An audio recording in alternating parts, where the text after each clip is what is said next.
¿Es posible que un país celebre que más de 1 millón de personas salieron de la pobreza monetaria, mientras al mismo tiempo el 1% más rico de su población multiplica sus fortunas a un ritmo vertiginoso y controla casi la mitad de la tierra productiva?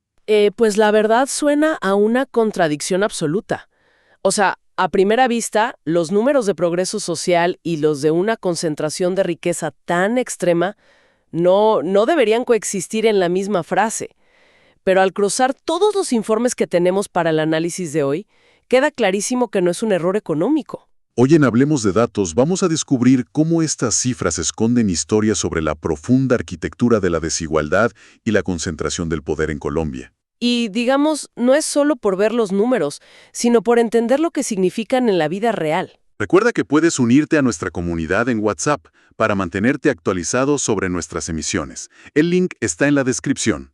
Saludos a todos y bienvenidos a Hablemos de Datos, el podcast donde exploramos números, cifras y las estadísticas que moldean el mundo que nos rodea. Hola, ¿qué tal? Y bueno, para dar un poco de contexto a quienes nos escuchan sobre lo que veremos hoy y por qué es tan importante, hoy vamos a analizar un montón de datos recientes. Tenemos cifras del DANE hasta este periodo de 2026, un estudio del Instituto Geográfico Agustín Codazzi y también reportes del Banco Mundial, la CEPAL y la revista Forbes. Exacto, es una cantidad de datos enorme. Entender algo fundamental, que es la famosa trampa de alta desigualdad y baja movilidad social. O sea, no hablamos de simples números en una hoja de cálculo. Hablamos de quién tiene el poder real, de cómo las oportunidades se reparten desde el momento en que alguien nace y por qué la geografía o el apellido de una persona predicen su éxito mucho más que su propio talento. Ok, vamos a desglosar esto, empezando por la estadística que acaparó todos los titulares recientemente. Porque, claro, suena a victoria. Según los datos del DANE de 2024, la pobreza monetaria bajó al 31.2%. Ajá. En términos reales, eso significa que más de 1.200.000 personas salieron de esa condición. Si alguien lee solo el titular, pues pensaría que la brecha se está cerrando súper rápido. Pero luego uno va a la metodología y encuentra la llamada línea de subsistencia. Y ahí la ilusión se cae. Sí, se rompe por completo. Porque para entender el verdadero impacto de esa cifra, hay que mirar cómo se mide. La línea de pobreza monetaria está fijada en unos 460,000 pesos mensuales por persona. O sea, hagamos la matemática rápida de eso. 460,000 pesos al mes son más o menos unos 15,000 pesos diarios. 15,000 pesos. ¿Sí? ¿15,000? Es decir, si una persona logra generar 16,000 pesos en un día, mágicamente, para la estadística oficial, ya no es pobre. 15,000 pesos apenas alcanzan para, no sé, un almuerzo corriente en una ciudad principal, y eso sin contar transporte, arriendo, servicios. Totalmente. Es un umbral de pura supervivencia, no de calidad de vida. Y fíjate que la situación es todavía más dramática si miramos la pobreza extrema, cuya línea está en unos 227,000 pesos mensuales. Estamos hablando de que casi 6 millones de personas viven por debajo de ese límite. Un monto que matemáticamente no alcanza ni para la canasta básica de alimentos calóricos. Es alarmante. Y además de esos montos, lo que resalta en el reporte es la diferencia brutal entre regiones. Parece que hablaran de múltiples países dentro de uno solo. Sí, de hecho la literatura técnica a veces le llama apartheid geográfico. Por ejemplo, Bogotá tiene un índice de pobreza monetaria cercano al 20%, que bueno, sigue siendo un reto enorme. Claro, es altísimo para una capital. Exacto, pero si miras hacia departamentos históricamente marginados, como el Chocó o la Guajira, la cifra se dispara por encima del 65%. Y es una fractura que también se da entre lo urbano y lo rural, ¿no? La pobreza en zonas rurales dispersas supera el 42%, mientras que en las cabeceras municipales está en un 28%. Es abismal. Es abismal y muestra una falla del Estado. Esa brecha se explica por la falta de vías terciarias, de sistemas de riego, de acceso a crédito formal. Sin eso, la integración económica del campo es imposible. La gente queda atrapada en una economía de subsistencia. Ahora, para ponerle una imagen a esta asimetría de ingresos, podemos usar el coeficiente de Gini, que según el Banco Mundial estaba en 0.544 para el país. Pero el dato que más me impactó es la relación de 42-1. Uf, sí, esa métrica es durísima. Fuerte.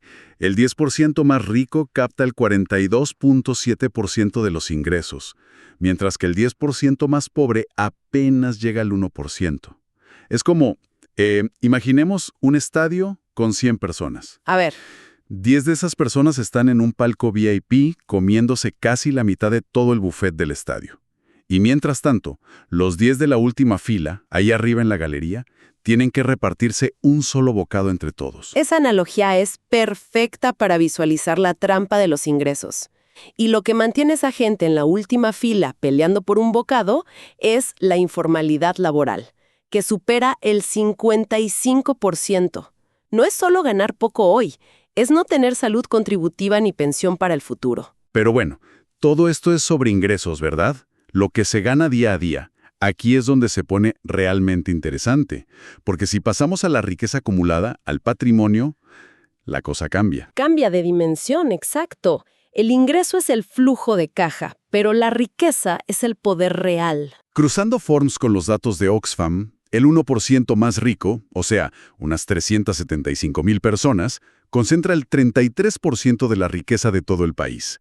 Y en el otro extremo, 16 millones de personas poseen apenas el 4%. Y ojo, que esa concentración no se queda quieta, ¿eh? Va en aumento. Ese es el punto. Las fortunas de los multimillonarios colombianos en la lista Forbes crecieron un 57.7% en solo un año. Llegaron a casi 34.700 millones de dólares. El top 3 está clarísimo. David Vélez de Nubank con 11.500 millones.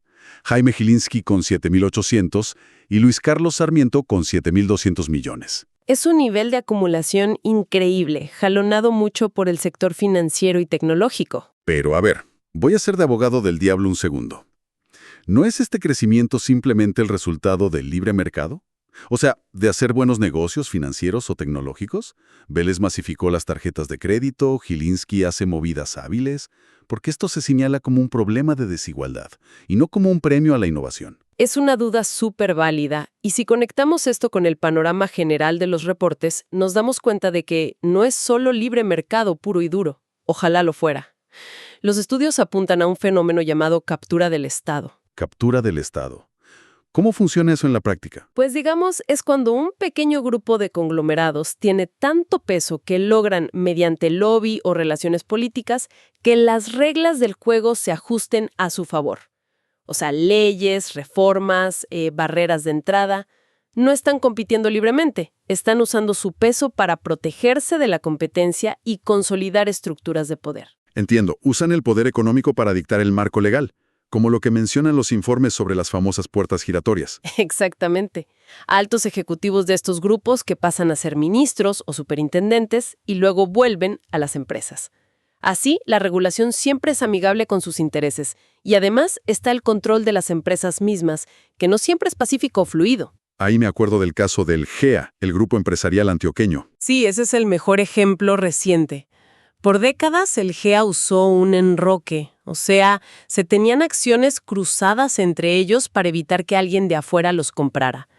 Pero recientemente Gilinski hizo un movimiento tectónico impresionante y terminó tomando el control del 87% del grupo Nutresa. ¿87%? Y Nutresa no es cualquier empresa. Estamos hablando del conglomerado que tiene más del 50% del mercado de alimentos procesados del país. Básicamente, lo que está en las despensas de casi todas las familias. Así es. Y eso desarma un modelo histórico de muchos accionistas y lo cambia por un modelo de control familiar sobre la seguridad alimentaria. Además, hay que sumar otro nivel de control a todo esto, que es el de la información. Los medios de comunicación, me imagino. Claro, los principales dueños de la riqueza, o sea, Valorem, la organización Ardila, Sarmiento, Gilinski, todos tienen canales de televisión, periódicos o radios de alcance nacional. Eso es clave. Porque si tienes el periódico, puedes moldear el debate público, ¿no? Exacto. Defiendes las agendas corporativas frente a, no sé, reformas tributarias o laborales, y la audiencia recibe esa narrativa. Ahora, pasemos a la base material de todo esto. Porque el poder corporativo siempre termina aterrizando en la tierra. Y aquí tengo el estudio de Liga AC de febrero de 2026. El Gini de la tierra rural. Ese dato es quizás el más escandaloso de todos los que revisamos. El coeficiente de Gini para tierras privadas rurales es de 0.89. 0.89. Es una locura a nivel mundial, prácticamente un monopolio absoluto de la geografía rural. ¿Cómo se traduce ese 0.89 en el terreno real? Pues fíjate en la asimetría. Por un lado, el 62% de todos los predios son los famosos microfundios, parcelas pequeñitas donde los campesinos apenas sobreviven. Y todos esos miles de predios juntos ocupan solo el 4.2% del área rural.